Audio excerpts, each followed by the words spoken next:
नमस्कार।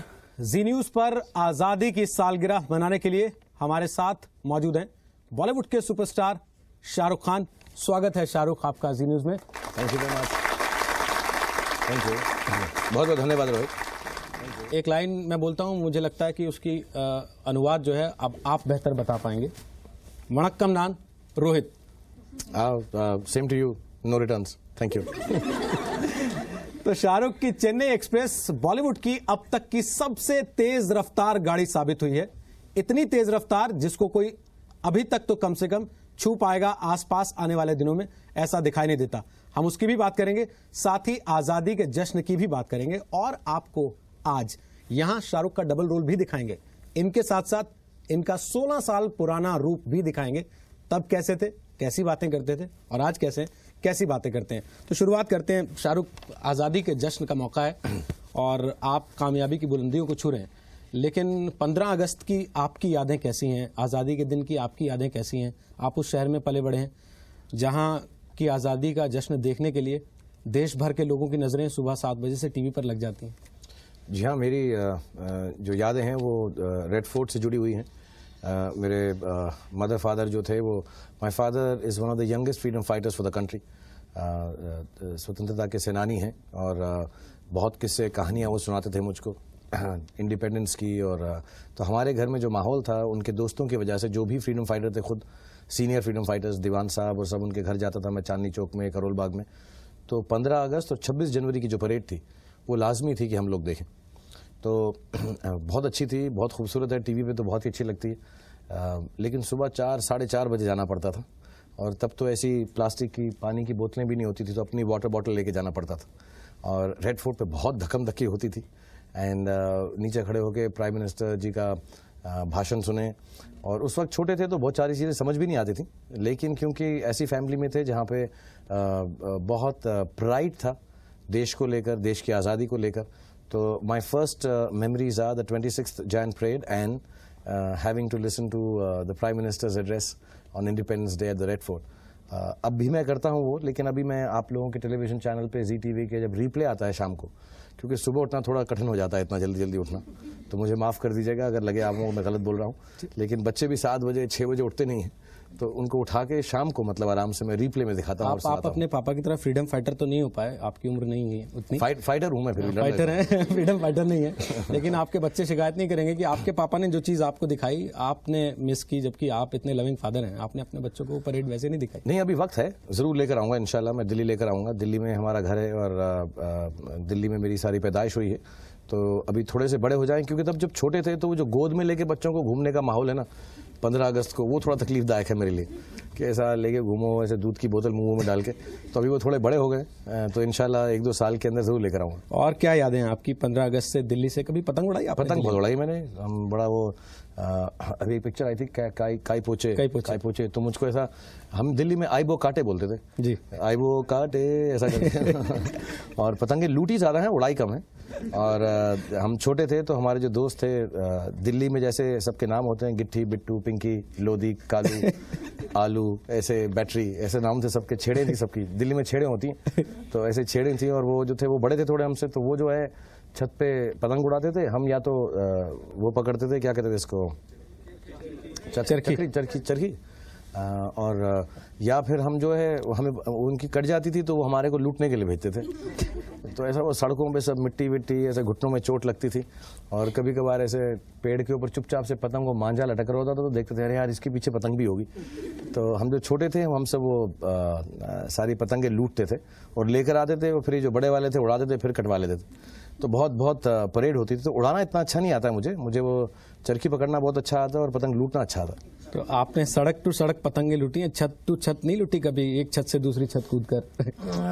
दिल्ली में राजेंद्र नगर में रहता था, तो वहाँ पे इतनी सारी छतें जुड़ी भी नहीं थी।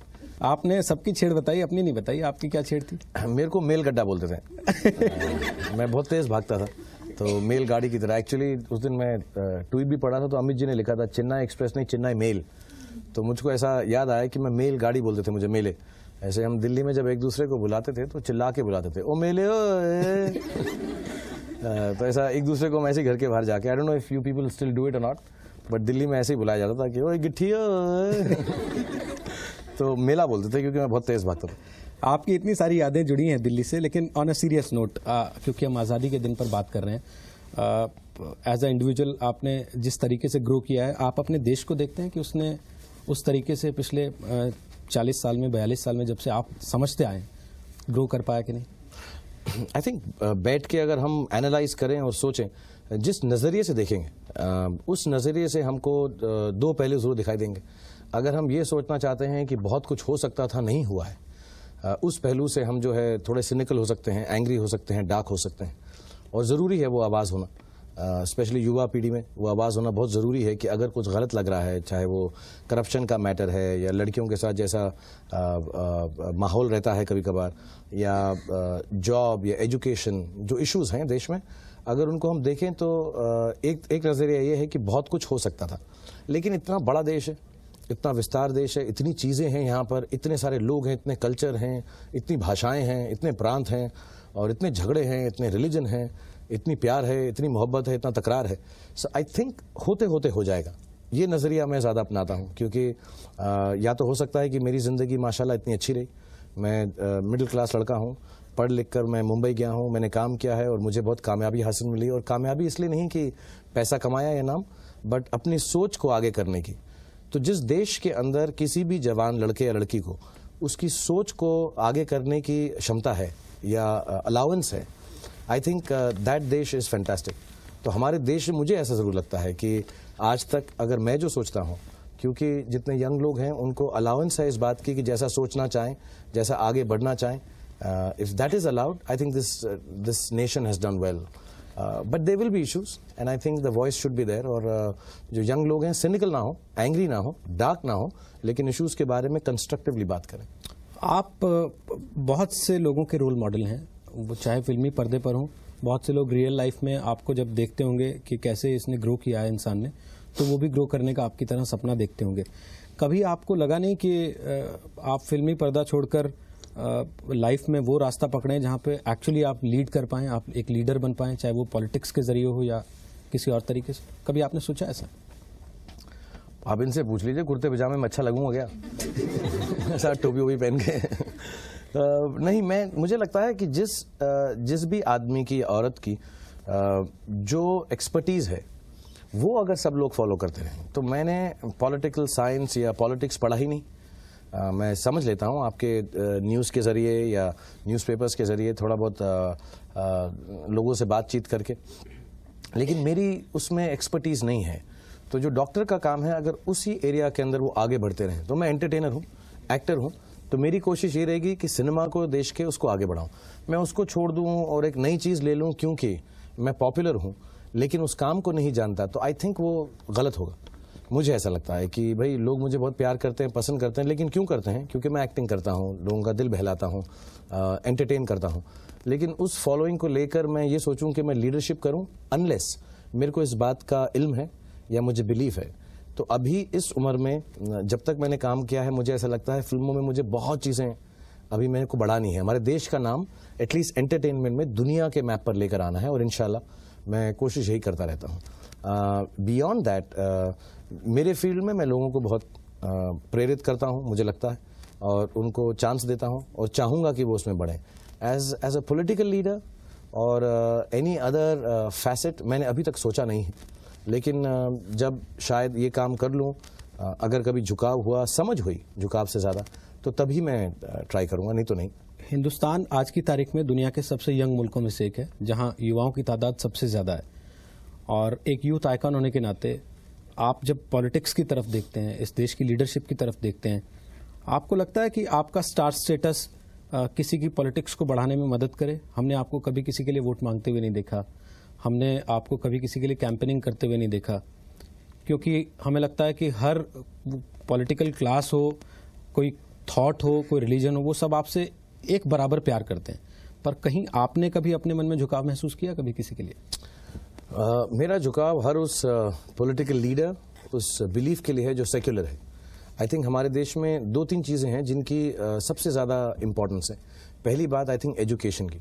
तो कोई भी इंसान या कोई भी लीडर या कोई भी पार्टी एजुकेशन की बात करती है और सच्चे दिल से करती है, तो मैं उसको सुनता हूँ और अगर मुझे कभी बुलाया जाए कि हम ये प्रोग्राम कर रहे हैं और इसके अंदर अगर आपका हम फेस यूज़ कर सकें इसको बढ़ावा देने के लिए, और मुझे लगे कि ये बिल्कुल सही बात है, कोई भी पार्टी हो, कोई भी लीडर हो, कहीं का भी हो, तो मैं उसको विदाउट एनी कॉन्सेप्ट ऑफ पार्टिजनशिप करूँगा ज़रूर, क्योंकि एजुकेशन आई थिंक बहुत इंपॉर्टेंट है। लड़कियों के बारे में कोई बात हो हमारे देश में, उनकी पढ़ाई के लिए, उनकी भलाई के लिए, उनकी रखवाली के लिए, तो मैं उसमें ज़रूर हिस्सा लूँगा। लेकिन एज सच मेरा इंक्लिनेशन, मैं एपॉलिटिकल हूँ। मेरे जो दोस्त हैं दोनों पॉलिटिकल पार्टीज़ में बहुत हैं, कुछ बहुत करीब हैं, कुछ उनके साथ मैं खाना खाता हूँ उल्टा घर के अंदर, तो हर पॉलिटिकल पार्टी के दोस्त आके बैठते हैं और हम डिस्कस बहुत अच्छा करते हैं, बहुत अच्छी अच्छी बातें करते हैं। बट मैं बाय नेचर एपॉलिटिकल हूँ, तो मैंने अभी तक ये मत पूछना मैं वोट किसको डालता हूँ, वो नहीं बताऊंगा। लेकिन I listen to everyone, but any party, any person who is going to do things for these 2-3 things, secularism, education और women, I would 100% without having any partisanship, या ये सोच के कि मैं इस पार्टी का नुमाइंदा बन गया हूँ या स्पोक्स पर्सन बन गया हूँ, मैं उसमें काम ज़रूर करूँगा। लेकिन वोट वगैरह मांगना, मतलब वोट मांगने के लिए इतने सारे लोग हैं, क्या मैं तो वैसे ही फिल्म की प्रमोशन के लिए इतना मांगता फिरता हूँ, तो वोट के लिए कहाँ जाके मांगूँ। लोग कहते हैं ना कि एक धोनी और एक आप हैं, जिस पर हाथ लग देते हैं वो सोने की चीज़ हो जाती है। तो बहुत सारे लोग ये सोचते होंगे कि हमारी पार्टी से ही हाथ जोड़ ले तो शायद हमें मौका मिल जाए सरकार बनाने का। तो आई थिंक मैं धोनी को फ़ोन करके बोल दूंगा तुम कर लो यार।